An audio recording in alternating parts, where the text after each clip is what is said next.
Gloire à Dieu. J'aimerais vous saluer fraternellement dans le nom de Jésus. Très content de voir l'église fidèle, deux cultes comme cela, c'est extraordinaire.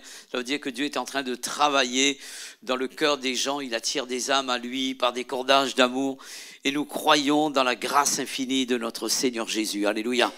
Jésus-Christ est le même hier, aujourd'hui et éternellement. Il agit en métropole, il agit dans les îles, partout où son nom est invoqué, où sa parole est annoncée. Dieu confirme sa parole par des miracles, des prodiges. Il opère des changements dans les cœurs et je crois que ce matin, Dieu veut encore bénir chacun d'entre nous. J'aimerais remercier notre frère Andy pour cette invitation et la confiance qu'il m'accorde. En tout cas, j'ai confiance dans ce Dieu qui est capable d'agir au travers des ministères. Et comme il le disait, donc je viens de l'île de la Réunion. Mon épouse est partie pas trop loin d'ici, donc elle a un neveu, donc juste à côté, à 5 minutes de l'église ici. Elle est partie donc le voir, hein, ça fait des années qu'on n'a pas pu le voir. Et on doit reprendre l'avion dans un moment, donc pour retourner vers la métropole. Notre but principal, c'était le congrès. J'ai eu l'occasion, avant Montluçon, de visiter donc la ville de Béziers. Et j'ai eu l'occasion d'apporter le message, plusieurs messages même, durant la semaine d'avant le congrès. Et là, donc, je termine ces moments par deux cultes. Que Dieu soit béni. Alléluia. Je suis pasteur sur Saint-Pierre, donc on a une église de à peu près 750 membres, à peu près, Saint-Pierre, Basse-Terre et Terre-Sainte. Et il y a 2 pasteurs reconnus qui travaillent avec moi. Et pour ceux qui ne connaissent pas l'œuvre de Dieu à l'île de la Réunion, elle a débuté en 1966 par le missionnaire Aimé Cizeron. Donc, nous avons 24 communes. Au bout d'un an, donc, toute l'île était ceinturée par l'évangile et les 24 villes étaient ouvertes à l'évangile. Dieu avait accompli de grandes choses, de miracles extraordinaires. À l'époque, j'avais 10 ans lorsque j'ai entendu parler du missionnaire. Et on disait à Saint-Pierre, donc il avait loué la salle de cinéma Rex, ça s'appelait à l'époque dans le sud, et on disait qu'un grand magicien est venu de la métropole pour guérir des malades. Il y avait des personnes qui jetaient leurs béquilles, des paralytiques qui marchaient, des sourds qui entendaient, des aveugles qui voyaient, des choses extraordinaires. Et cela a continué jusqu'à maintenant. Nous allons fêter notre 60e anniversaire en 2026. Vous êtes déjà invités, donc on a invité les pasteurs qui étaient présents à Montluçon. En tout cas, on veut partager l'évangile. Nous croyons que l'évangile, c'est la fête également. Dieu change les cœurs. Gloire à Dieu. Et je crois que ce matin, il veut encore nous bénir. Donc nous avons à peu près une 60aine de pasteurs, 50 églises, une ville comme Marseille à peu près, donc 850 000 habitants avec ces églises. Et dans la ville là où je suis, à Saint-Pierre, nous avons 7 églises. Voilà. Et en tout cas, nous prions pour que Dieu nous donne encore la possibilité d'implanter d'autres églises. Et la mission, elle est grande, nous n'avons pas fini et Dieu n'a pas fini également avec nous. Alléluia.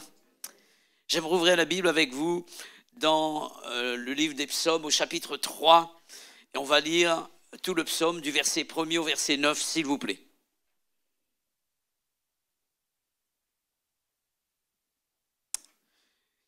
C'est un psaume de David et voici dans quel contexte ce psaume a été écrit. À l'occasion de sa fuite devant Absalom, son fils. Ô Éternel, que mes ennemis sont nombreuses. Quelle multitude se lève contre moi, combien disent à mon sujet, plus de salut pour lui auprès de l'Éternel. Et j'apporte cette précision, c'est important, si l'Esprit a cru bon de noter ce mot-là, pause, j'aimerais quand même le prononcer, pause.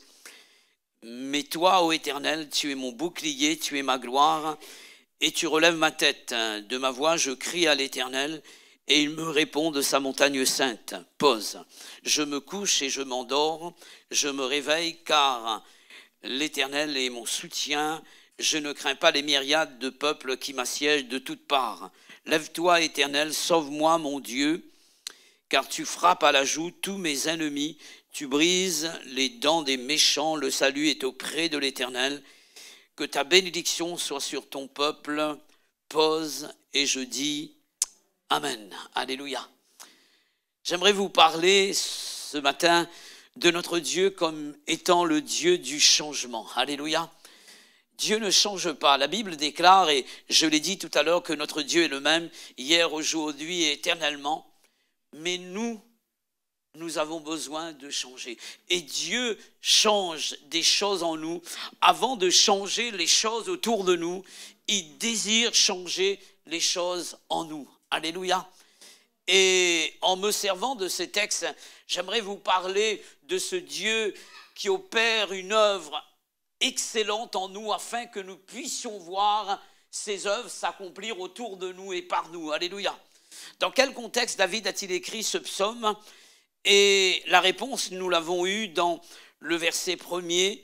Il l'a écrit à l'occasion de sa fuite devant Absalom. Il y a des fuites qui sont salutaires et d'autres non. Et je pense à la fuite de Jacob qui a dû à un moment donné se séparer de son frère Ésaü. Il y a une situation difficile dans cette famille et Jacob va devoir fuir la maison. Et c'est à cause de cette fuite que le plan de Dieu va se réaliser en sa faveur.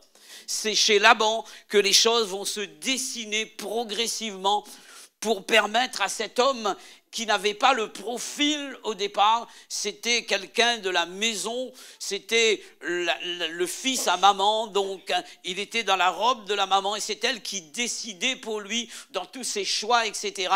Et là, il va devenir un homme selon Dieu parce que Dieu a travaillé son cœur pour permettre à ce que l'œuvre s'accomplisse à travers sa vie. Et cette fuite était salutaire. Cette fuite était salutaire. Dieu nous appelle à fuir certaines choses. Et ici, je ne pense pas que la fuite pour David était salutaire. Et il est en train de fuir devant un ennemi. Et la situation est difficile pour lui. Il a eu l'occasion d'avoir pour ennemi les Philistins à l'époque, et on peut comprendre, c'est un peuple ennemi qui n'était pas donc du côté de Dieu, qui n'était pas dans le plan de Dieu.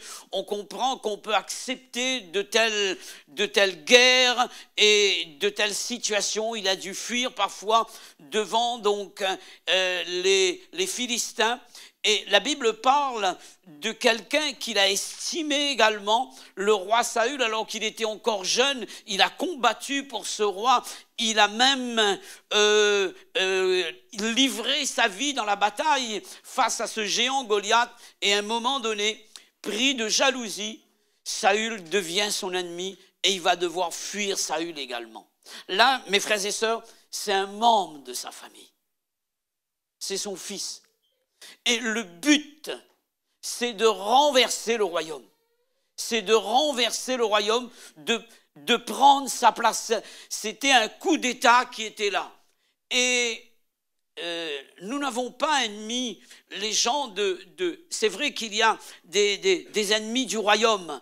Et les ennemis sont parfois à l'extérieur, mais parfois les ennemis sont à l'intérieur. Je dis à l'intérieur, mais ça peut être des problèmes qu'on a avec nos frères et sœurs, mais le véritable ennemi, mes frères et sœurs, ce n'est pas le frère, ce n'est pas la belle-mère, ce n'est pas le voisin, ce n'est pas le pasteur. La Bible dit, nous avons comme adversaire le diable. Et derrière toutes ces formes d'opposition contre notre personne pour empêcher que Dieu règne en nous, que nous régnions avec Dieu, puisque nous devons régner avec Dieu. Notre Dieu est un Dieu qui règne et Dieu nous appelle à régner avec lui, régner sur nos problèmes, sur nos difficultés, sur nos maladies, sur tout ce qui pourrait nous freiner dans notre marche avec Dieu. Dieu désire que nous régnions, mais il y a un ennemi qui va s'opposer à ce règne-là, c'est l'adversaire, le diable. C'est l'adversaire, le diable. Et ici, donc, je vois que David, derrière son fils Absalom, il y a l'ennemi. Et j'aimerais voir ceci avec vous. Cette fuite d'Absalom, c'est exactement ce que nous retrouvons cela dans Samuel au chapitre 15. C'est le même parcours que Jésus. Il se retrouve sur la montagne des Oliviers et la Bible dit qu'il marche pieds nus est aussi tête baissée et il est là dans les larmes, dans les pleurs. Jésus a connu ce chemin-là également et la Bible dit que franchissant la colline de cette colline également, Jésus donc a connu des grands cris et des pleurs et il est là donc exactement comme David. David retrace le chemin parcouru par Jésus et dans ces moments-là, Dieu est avec lui. Malgré qu'il fuit devant l'ennemi, Dieu est avec lui. Et j'aimerais poser la question suivante pour comprendre la pensée de Dieu. Qu'est-ce qui a pu inciter David à réagir de cette manière, à prendre la fuite? David s'est laissé influencer par deux choses. Nous allons les considérer ensemble. Premièrement, par les choses qu'il a vues. Par les choses qu'il a vues. Quoi qu'il en soit, l'homme croit dans ce qu'il voit. Dans ce qu'il voit. Et quelqu'un me dira, mais pour les choses de Dieu, c'est différent. J'aimerais dire ceci, c'est que pour les choses de Dieu également, je dois croire dans ce que je vois, non pas physiquement, mais intérieurement. Je parle des yeux du cœur. Je dois voir les choses intérieurement pour pouvoir croire et voir la manifestation dans ce que je crois. Et ici, qu'est-ce que David a vu de ses yeux physiques? Et il le dira, il va dire que mes ennemis sont nombreux, dira-t-il. Quelle multitude se lève contre moi? Et les expressions utilisées par David, ce sont des expressions synonymes. Il parle des ennemis innombrables qu'on ne peut nombrer ou qu'on ne peut compter. Et une multitude, c'est un nombre incalculable. Ce sont deux expressions synonymes. Et dans ce que déclare David par rapport à ce qu'il a vu là, il est en train de donner de la valeur à son problème. Et parfois, malheureusement, notre manière de voir nous pousse à parler de telle ou telle manière. Et souvent, Dieu pose la question à ses serviteurs, que vois-tu? Que vois-tu? Et j'aimerais poser la question à quelqu'un ce matin, que vois-tu pour ta famille, mon frère? Que vois-tu pour ton église? Que vois-tu par rapport à la situation que tu vis? Quelle est ta vision? Est-ce que tes yeux sont fixés sur les choses que tu vois physiquement ou bien tu vois par la foi? Ou bien tu vois par la foi. Et ensuite, la deuxième chose qui a produit la fuite dans le cœur de David, c'est par rapport à ce qu'il a entendu. Et il est dit ceci, nous avons lu le texte. Combien disent à mon sujet, plus de salut pour lui auprès de Dieu. Et parfois, il y a tellement de personnes défaitistes parfois autour de nous que nous avons besoin de fermer nos oreilles pour ne pas entendre certains propos qui nous déstabilisent par rapport à notre foi. Qui a été plus sourd que Jésus? Et parfois, nous avons besoin de nous laisser gagner par ce que Dieu nous dit et non pas par ce que nous entendons autour de nous. Ça a été la même chose pour Élie. Alors qu'il avait remporté de grandes et belles victoires, il venait de faire un exploit extraordinaire. Dieu avait fait descendu le feu du ciel par rapport à sa foi, à sa prière.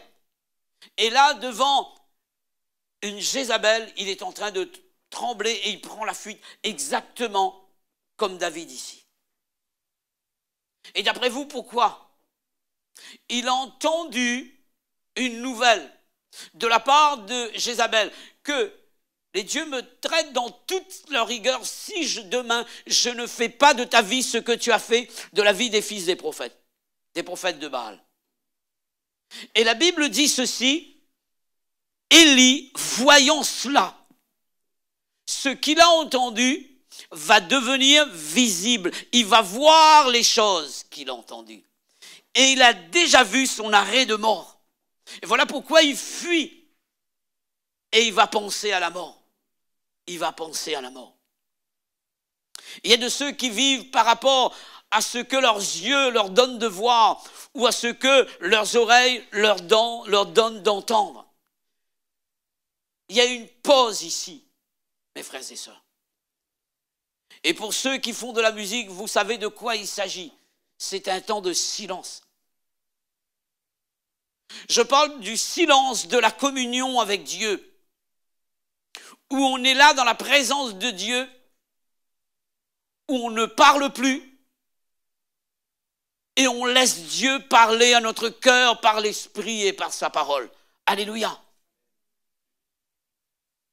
J'ai remarqué que les directives de Dieu, les conseils de Dieu se reçoivent lorsque nous sommes dans le silence de Dieu. C'est pourquoi il est dit, entre dans ta chambre et prie ton Dieu qui est là dans le secret, et ton Dieu qui voit dans le secret te le rendra.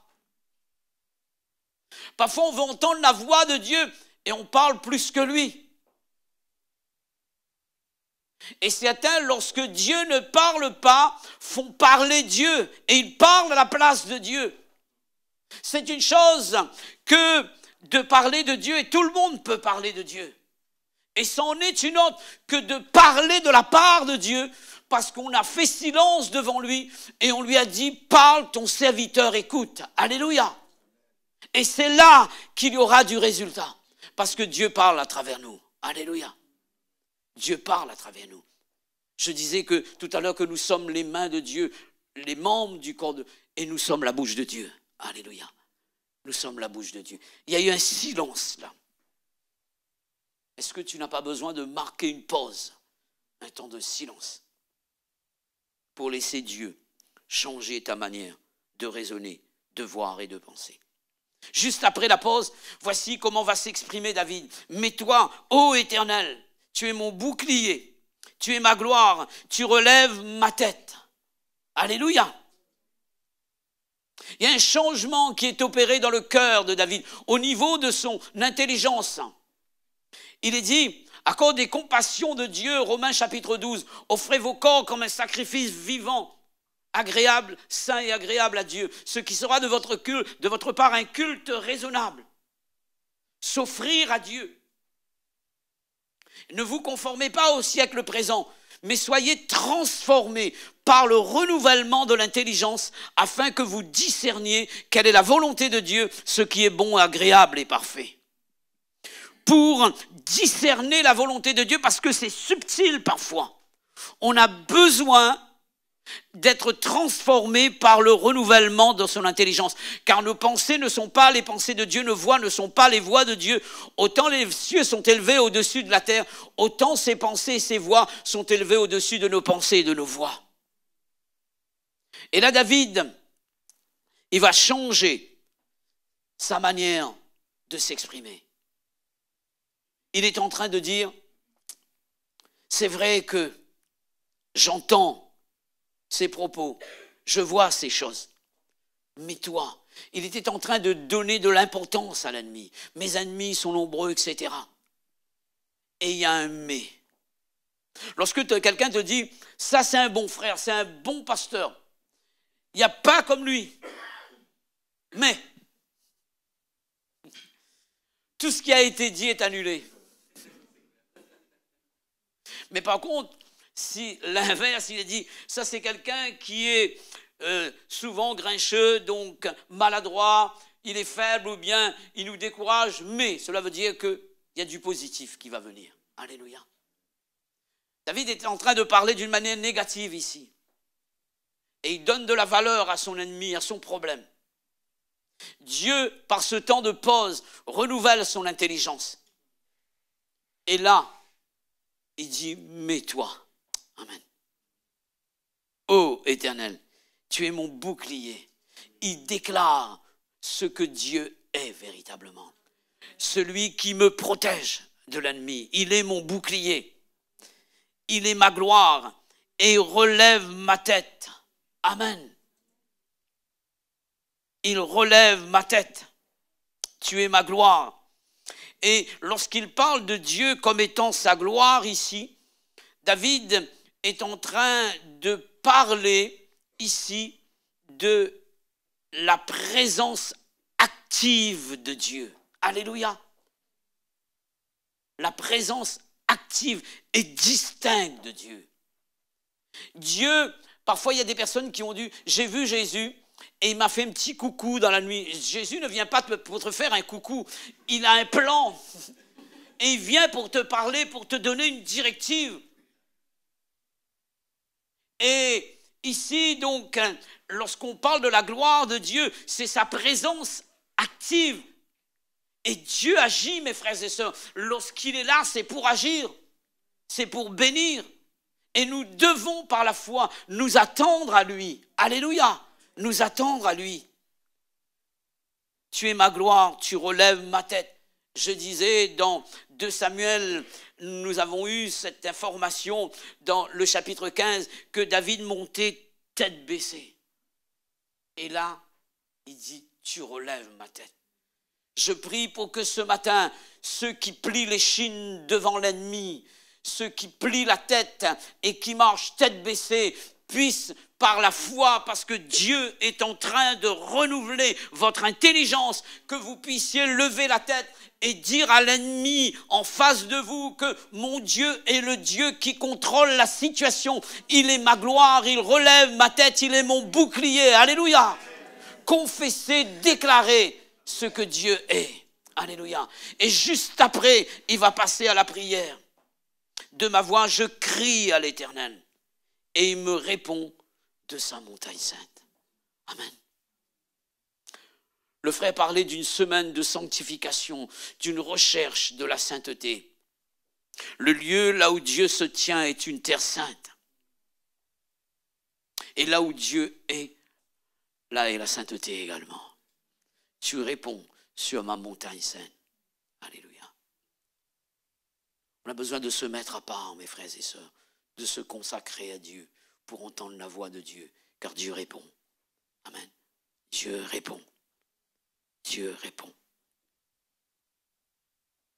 Juste après la prière de David, voici ce qu'il dit. Il a changé sa manière de penser. Il a changé sa manière de parler.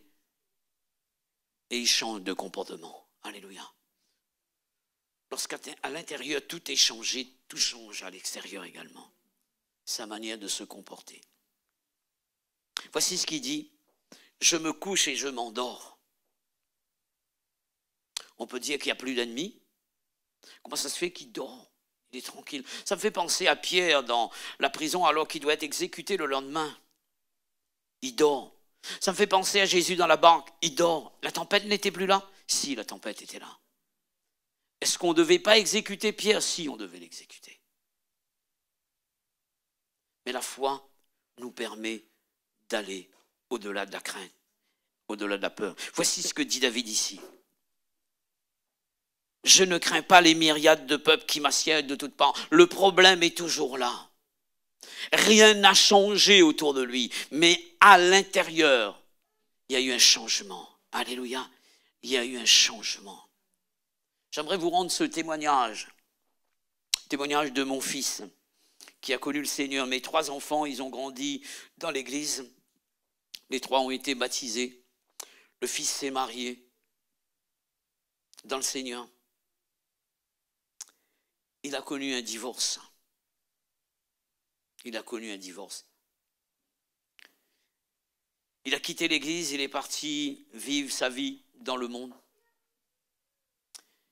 Il était à fond dans la musique. C'était un excellent musicien. Il est allé faire sa vie, donc, et à un moment donné, sa femme n'en pouvait plus avec ses soirées mondaines. Et elle a abandonné le foyer. Elle ne voulait plus entendre parler de lui. Elle avait dit, Clermont, j'ai rayé le nom d'Alexandre, c'est mon fils, de mon cœur. Je n'ai plus d'amour pour lui. Ne me parle plus d'Alexandre. une fille, le foyer déchiré. Et moi, à chaque fois, il a fait 12 ans loin de Dieu. Et à chaque fois, mon épouse et moi-même, on lui parlait de la parole, on lui parlait de Dieu. Il dit, je sais. Je sais que je vis dans le péché, je sais que ma vie n'est pas à la gloire de Dieu. Et puis, à un moment donné, le Seigneur m'a demandé de faire autre chose avec mon épouse. Il refuse la parole, soit un exemple de père aimant et de mère aimant pour lui. On a aimé notre fils plus que les autres, non pas dans le sens qu'on voulait le gagner. En parole, on n'a pas pu l'avoir, mais on a vécu l'évangile. J'ai jamais aimé mon enfant comme cela. Quoique, le problème était là. Les ennemis étaient là, exactement comme David, mais je ne voyais plus de la même manière. Je voyais quelqu'un qui allait se convertir. Et je donnais toute l'affection qu'un père peut donner à son fils. Et je lui ai dit, nos bras sont ouverts, et pareil pour mon épouse. La maison, elle est grande ouverte. Si tu as un problème, je suis là. Le foyer a été disloqué, séparé. Ils ont prononcé le divorce. Et il est revenu au Seigneur. On a commencé à prier avec lui. Il était fidèle à tous les rendez-vous. Le samedi matin, on a une heure de prière, il est là. Le vendredi, la prière est là. Le samedi, tous les jours, à toutes les réunions, Dieu est en train de le parler. Dieu parle à son cœur. Dieu lui donne des paroles. Il vient me voir, papa, qu'est-ce que veut dire ce... Et on est ensemble dans la prière. On étudie la Bible ensemble. Et puis à un moment donné, il me dit, papa, Dieu m'a dit qu'il va me redonner, non pas une femme, mais ma femme. Je dis, si tu y crois, moi j'y crois également. On a prié ensemble le Seigneur. Sa femme, qui ne voulait plus entendre parler de lui, elle s'était mise avec quelqu'un d'autre. Un jour, elle est tombée malade. Et il lui dit, Dieu est capable de te guérir. Elle vient, Dieu la guérit. Elle commence à s'attacher au Seigneur Jésus. Elle est baptisée du Saint-Esprit. Je lui dis, elle dit, clairement, je veux me faire baptiser, je veux m'engager avec le Seigneur. Je dis, puis-je refuser l'eau du baptême à la personne que Dieu a baptisée du Saint-Esprit? Elle donne son cœur au Seigneur. Elle vient me voir, elle me dit, clairement, je ne sais pas ce qui se passe. Je suis amoureuse folle de ton fils. J'ai jamais aimé Alexandre comme ça. Mes frères et sœurs, ça c'est Dieu. J'ai assisté à leur mariage de nouveau. Le maire pose la question, mais ton ex c'est qui? Il dit, mais c'est elle et c'est lui. Et je lui ai dit, monsieur le maire, j'aimerais vous parler de ce qui s'est passé juste après la cérémonie. Je vais parler de Dieu, de ce que Dieu est capable de faire. Ça, c'est notre Dieu. Comment vois-tu la situation? La Bible dit dans Romains chapitre 4, concernant Abraham et Sarah, alors qu'ils n'étaient plus en état d'avoir des enfants, presque 100 ans, l'autre stérile, 10 ans de moins, il ne considéra pas ce qu'il voit, mais il commence à donner gloire à Dieu.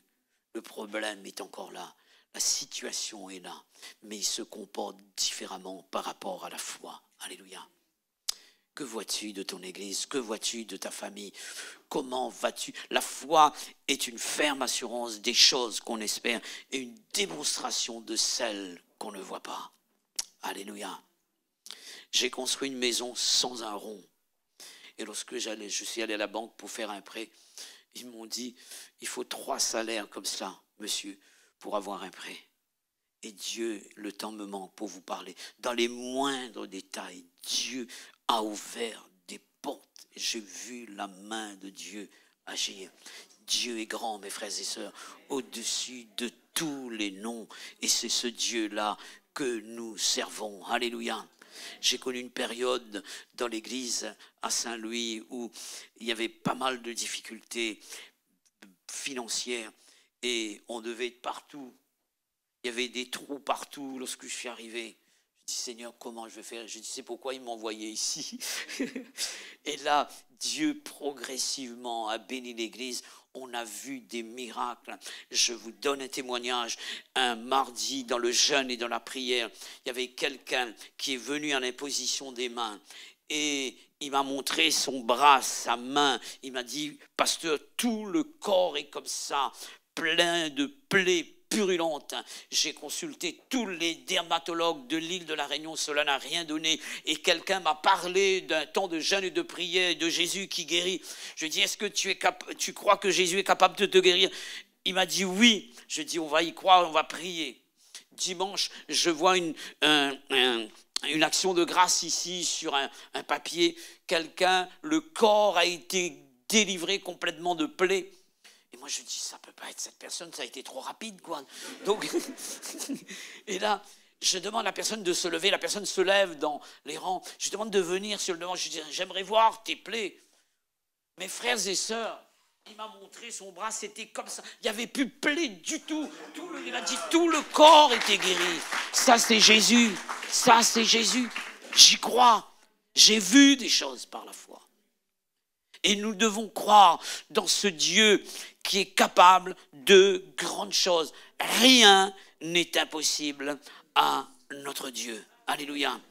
Et David ne craint pas les myriades. Le problème est là, la situation n'a pas changé, mais intérieurement il a changé. Le cœur est changé, la manière de considérer les choses a changé.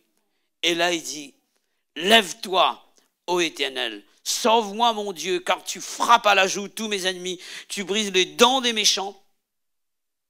Écoutez-moi bien cela, le salut est où? Il avait dit, combien disent plus de salut pour lui auprès de l'Éternel. Et là, qu'est-ce qu'il dit? Le salut est auprès de l'Éternel. Amen. Il aura toujours le dernier mot, notre Seigneur. Ce Dieu-là est grand, il est au milieu de nous. J'aimerais m'attendre à lui encore ce matin. J'aimerais croire qu'il va toucher les cœurs. Il va changer notre manière de voir, notre manière de nous exprimer. Ce que je crois, c'est ce que je déclare. C'est ce que ma foi est à la hauteur de ma confession de foi. Et si je ne crois pas, le frère me dit, on va te préparer quelque chose à manger juste après. J'y crois. Il a dit, et pourtant c'est un homme, il peut reprendre sa parole. Mais non, il a laissé une parole, j'ai confiance dans cette parole. Dieu est plus grand que lui. Alléluia. Et c'est pourquoi, quand Dieu dit, la chose arrive. Quand il ordonne, elle existe. Et cette parole a créé toute chose. Tout existe, tout subsiste à cause de cette parole. Que la lumière soit et la lumière fut. Si j'ai entendu la voix de Dieu, parce que je me suis tenu devant lui, alors je dois voir Dieu à l'œuvre. Alléluia, je dois voir Dieu à l'œuvre. Et ce matin, je crois que Dieu est au milieu de nous. Alléluia. Quels sont ceux qui veulent s'attendre à Dieu? Alors, qu'ils manifestent leur foi en levant leurs mains. Alléluia. Quels sont ceux qui croient que quelque chose va se passer pour lui et pour l'autre également? Alléluia. Que Dieu soit béni. Nous allons vivre le surnaturel divin dans cette salle, car Dieu est au milieu de nous. Alléluia. Recueillons-nous un moment. Attendons-nous à sa manifestation. Demandez aux musiciens de jouer quelque chose de très lent derrière, un fond musical. J'aimerais prier avec vous maintenant. Alléluia. Gloire au Seigneur Jésus. Je peux vous rendre un témoignage. J'étais donc récemment, avant le congrès de Montluçon, j'ai eu l'occasion de prier dans quelques églises. Et puis j'étais avec le frère Guillaumin, Cédric pour ceux qui le connaissent, et à Avignon. Et moi j'ai dit, Seigneur, je ne sais pas comment va se dérouler ce culte. J'aimerais te laisser faire. Et à un moment donné, donc, la réunion du culte s'est transformée en réunion d'évangélisation. J'ai appelé des âmes à la conversion. Et après on a prié pour les malades. deux personnes ont rendu témoignage. Une personne était atteinte de sclérose en plaques. Elle a été délivrée, elle a enlevé. Il y avait un corset qui était là. Elle a pu être guérie. Et j'ai pu recevoir ce témoignage par la suite. Et quelqu'un devait faire une grosse opération au niveau du cœur. Et le médecin lui a demandé, mais qu'est-ce que tu viens faire? Tu n'as aucun problème à ton cœur. Et Dieu s'était manifesté. Et à Montluçon, j'avais prêché avec Jean-Alain Saint-Réunionnais aussi, donc Jean-Alain Virapin. Et il m'a envoyé un témoignage comme quoi des personnes ont été guéries. Et non pas à cause de moi. Je ne suis qu'un homme. Nos regards sont tournés vers Jésus. Alléluia. Et nous croyons qu'il va agir dans ce lieu. Alléluia. Pendant que nous entendons un fond musical et la musique ou bien les chants, je vais prier juste après. Alléluia. Gloire à Dieu. Lançons le chant dans la louange et attendons-nous à la manifestation de la gloire de Dieu. Alléluia. Nous voulons voir Jésus. Alléluia. Dans toute sa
Ça ne va pas et vous n'osez pas en parler. Et Dieu est en train de vous parler. Mettez de l'ordre, réconciliez-vous. J'aimerais prier pour les foyers, les personnes dont les enfants ont abandonné, le mari inconverti, etc. Mettez-vous debout, j'aimerais prier avec vous ce matin pour que Dieu restaure vos foyers. Alléluia. Ne dites pas que cette personne ne sera jamais sauvée. Commence à déclarer que je verrai le salut. Le salut est auprès de l'Éternel. Alléluia. Croyez-le, croyez-le, croyez-le. Alléluia. Oh, gloire à Jésus, gloire à Jésus. J'aimerais prier également pour ceux qui sont en train de vivre le célibat difficilement. J'aimerais prier pour vous, levez-vous également. J'aimerais demander à Dieu la grâce sur vos vies. Il connaît les choses, il connaît toutes choses. Placez vos vies entre les mains du Seigneur. Alléluia. J'avais dit pour rien je me marierai, mais Dieu a conduit toutes choses. Alors levez-vous, ça vous concerne également ce matin. Dieu peut faire un miracle également dans ce domaine. Alléluia. Et il connaît la personne. Et ne choisissez pas sans lui. Alléluia. Seigneur, sois béni. Seigneur, bénis ces personnes qui se lèvent maintenant et qui se réclament de toi non pas, Seigneur, te donner un ordre quelconque, mais se soumettre à ta volonté. Seigneur, bénis ce foyer, s'il te plaît. Apporte la paix, la réconciliation. Ramène ce que l'ennemi a volé au foyer, les membres de leur famille. Je prie pour que l'amour, Seigneur, devienne réel dans les cœurs. Seigneur, à la place de la haine, à la place du froid, à la place du froid, Seigneur, dans le cœur de ces personnes, je prie pour que la chaleur du Saint-Esprit et de l'amour de Dieu y pénètre. Seigneur, agis, dirige une personne dans le choix de son épouse, de son époux, Seigneur. Donne la direction, éclaire au nom de Jésus, qu'il en soit ainsi. Que Dieu vous bénisse. Nous allons prier pour les cas de malades maintenant. J'aimerais réserver un temps, comme je l'ai fait tout à l'heure, pour les personnes malades. Si vous êtes malade, restez debout, vous qui étiez debout. Et si d'autres voulaient se lever, j'aimerais prier avec vous et pour vous. Si vous avez laissé quelqu'un à la maison ou bien à l'hôpital, un membre de votre famille, vous pouvez vous lever par la foi pour cette personne et croire qu'à distance, Dieu est capable de toucher cette personne au nom de Jésus. Alléluia. Seigneur, je crois dans la guérison divine, je crois dans l'œuvre salvatrice et une œuvre complète que Jésus a accomplie pour nous à la croix du Golgotha. Et ce matin, tu agis dans les corps, tu délivres ces bien-aimés, tu interviens en faveur d'une personne laissée malade à la maison par rapport à la foi qui est manifestée dans ce lieu. Seigneur, nous croyons dans ta toute-puissance. Au nom de Jésus, nous déclarons la victoire, la délivrance, le miracle de Dieu. Je chasse les douleurs au nom de Jésus. J'ordonne à ce que la maladie quitte les corps et je réclame la grâce de Dieu, la bénédiction de Dieu. Seigneur, que la guérison germe dans les corps malades maintenant au nom de Jésus et qu'il en soit ainsi. Soyez guéris, mes frères et sœurs. Que Dieu vous bénisse. Alléluia. Je laisse la place à la suite. Que Dieu vous bénisse. Amen. Alléluia. Merci Seigneur. Merci mon frère. Bienvenue à l'église La Porte. Nous aspirons tous à une vie meilleure et à la paix intérieure. Mais nos souffrances passées, même en tant que chrétiens, freinent souvent cette quête personnelle. Notre église veut être cette église hôpital, centrée sur Jésus pour soigner, équiper et faire des disciples épanouis. Sa mission, centrée sur Jésus, vise à impacter chaque individu de tout âge au service de Dieu. Aujourd'hui, nous soignons déjà par des initiatives comme Libère ton identité, des ateliers sur la parentalité ou contre les violences sexuelles. Nous accompagnons chaque personne en les équipant et les formant pour qu'elles deviennent et forment des disciples. Notre grand défi est de développer notre vision d'église hôpital en implantant de nouvelles églises hôpitaux. Dès 2025, pour que plus de personnes puissent profiter de nos ressources, nous sommes très heureux de vous annoncer notre projet d'implantation église hôpital à Courbevoie. Pour réaliser cette vision de soigner, équiper et envoyer, nous avons besoin de vous.